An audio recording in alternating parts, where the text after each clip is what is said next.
Well, I kind of always wanted to be a therapist. It pretty much started out with my dad. He was in the mental health field, and I always wanted to kind of learn how people ticked and figure out what makes them them. So that really piqued my interest originally, and then trying to carve out how I could do that and how I could help people kind of lead me towards being a therapist and life coach. Oh my gosh, this field is so varied, and I think I learned that everybody's special. Everybody has their own unique problems. No two people are alike.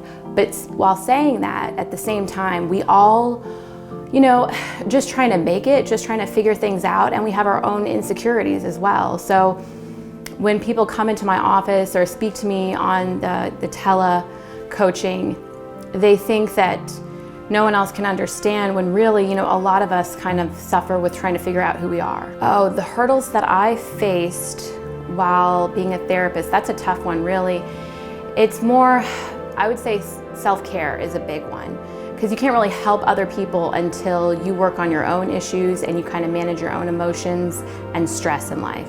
So really taking the time out of the day to make sure that I'm good is one of the main things that I learned along the way. If I wasn't a therapist, I would probably either be like a graphic designer or some kind of software geek. I like working with computers, and I don't know, it just really speaks to me. And then the graphic design, I love art, and I'm not good at painting, but I can do it on a computer, so. The best way to learn for me is really just diving right in. Experience is key. You can, as therapists, we have lots of seminars that we go to, books, we're in school for years, but really it all comes down to being in the field and day after day, making mistakes, but learning from your clients and learning from yourself.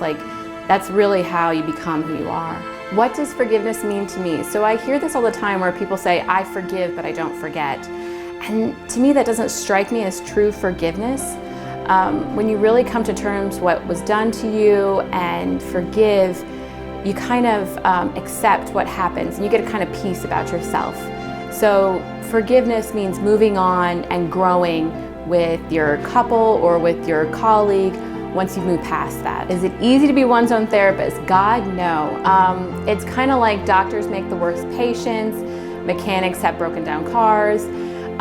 We put our clients first, and a lot of times we put our emotions and our stress and our family issues on the back burner. So it's really like a balance.